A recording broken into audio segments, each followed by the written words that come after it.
If you've been following any of my blogs over the last year or so that I've had the website up, or if you've heard me speak, or if you know me personally, then you know I'm kind of a stickler for words, how we use words.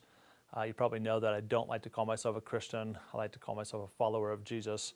Or actually, more and more I say I'm trying to follow Jesus to make it more realistic, rather than I am following him as if I'm always following him.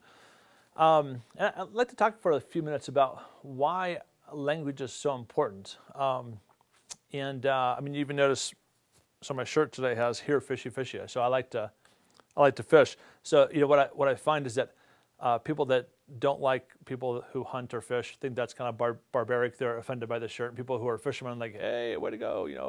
So you fish? Do you fly fish? Then we have a conversation about, I mean, words are so important. And I think the day and age that we live in, words are more important than they used to be because there's so many of them. Well, I don't know about you, but I remember growing up not knowing any author. I didn't know anybody who wrote any book. And there didn't seem to be that many books. Like when a new good book would come out, especially kind of in the church world or whatever, we all knew about it and we all got it. So remember the late 70s, I would say, unfortunately, the big book was The Late Great Planet Earth by Hal Lindsey. Like everybody that I know that was alive and reading at that time read that book. Maybe it's a little bit like that today with The Shack or whatever. But now, I know personally dozens of authors, and then because of the internet, I mean, people like me, knuckleheads like me, can blog, and I can write something every single day, and then you don't have to read it, but some of you do, and then some of you make comments, and then you make comments on the comments, and then it goes back and forth, and sometimes that's helpful, sometimes it's not so helpful. What I write or what you write, I don't know, either one, but words are everywhere, and so because of that, I think how we choose to speak is so important. I mean, is it simply a semantics argument about using the word Christian or not? Is it only, silly verbiage to talk about, can we say evangelism rather than sharing Jesus with people, for instance? I mean, discipleship, ministry, Christianity, even the church. These words don't mean now what they used to, and I don't think they mean to most people what they meant in the scriptures. You probably know that the word Christian was used twice in the Bible. It's once in Acts they were called Christians by somebody. Somebody first called them Christians in Antioch, it says. And then once Peter says in 1 Peter, if you're going to suffer, at least suffer because you bear that name. Don't suffer for doing bad things. That's the whole context. It's also kind of negative. So there's no place where we're mandated to use the word Christian. The word Christianity doesn't appear. And so I just think even words like ministry, I'm in the ministry. I mean, that doesn't really make sense to anybody outside of Christian land, And so how about if we work really hard at explaining ourselves? What if we took the words that are in this Bible? I mean, think about how many words actually appear here, and we don't just translate them into our modern day English. I mean, this book is an NIV.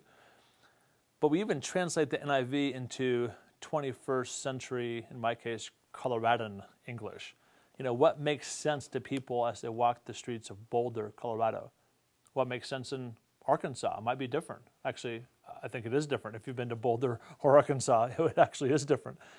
So go ahead and use words in Arkansas or the South, the Bible Belt, that makes sense. And use words in Boston and Seattle and Boulder that makes sense. And that's not watering it down. Sometimes we're accused of watering down the message. The message that Jesus came and loves people and he's awesome and he changes our lives and that he died, he rose again, and he broke the power of sin and death and gives us freedom and love and, I mean, just all the wonderful things that are such good news are still the same. But how we communicate them, especially today, is very different. So I would challenge you to do this. Whenever you find yourself using a word, and think, maybe even write a list out of words that you think are kind of Christianese. Off the top of my head, I would say fellowship. I mean, when was the last time you were out with a bunch of guys, having a beer at the bar, and somebody brought up the word fellowship? Hey, isn't this great, guys, having some fellowship? I don't think so. So can that word, and then think of a replacement. Like, what's a word that you would use instead of fellowship? How about hanging out with your friends? I mean, that works. What about church? I mean, church, you say, yeah, but church is in the Bible. Well, actually, it's it's the English translation of a word called ecclesia. Ecclesia in the Greek just meant a gathering of people. It was actually a generic word. It could have been the city council that gathered. It could have been a gathering in the park. It was usually a public gathering of people called out from their houses or whatever to a thing, to an event. So it's not really infused with anything special. It's not like we have to use the word church. So where are you going on Sunday morning? Well, what if you said, when you're inviting your neighbors to this thing that you've previously called church, which you will now no longer say, that's a joke. You can say whatever you want. But my suggestion is, instead of saying, hey, would you like to come to church? Would your neighbors then say, well, I've been there, done that, and they don't like it. Otherwise, they'd be going there. Rather than just doing the same old thing, what if you invited them to a time where you and a bunch of your friends hang out together and it's crazy, but there's like a rock band on stage and you sing some fun songs and songs to God. And then somebody from the community of friends there gets up and gives a talk about what it means to follow Jesus, about how God can change your life. And then we have coffee and donuts, I mean, I don't know if you do that at your churches or not, but the church that we go to does all that stuff. So, I mean, who would want to do that? It's a little awkward that you have to get up at 8:30 on Sunday morning to be there at the appropriate time, which of course is 10 because it's right here in the Bible. You have to go at 10. But other than that, it's fun, isn't it? I mean, church is awesome. I mean, it ought to be awesome. So, but just don't call it church because then it doesn't sound fun. Then it sounds boring. So describe it. Instead of saying ministry, describe how you serve people. Instead of saying, my religion, Christianity, you're not religious. I mean, I know you guys. You're like me. We're not people of religion. We love God. And we've had our hearts and minds, hopefully, changed by Him. And we actually have more fun than the rest of the world. We have more adventure. We have more pleasure. We have more of everything, really. We have abundant life. And so let's use descriptive terms and sentences to describe who we are, what we do, instead of just saying, I'm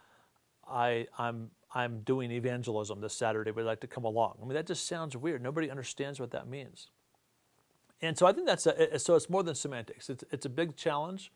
It's a challenge I think we have to take up these days when everybody knows what everybody else is doing because of the internet.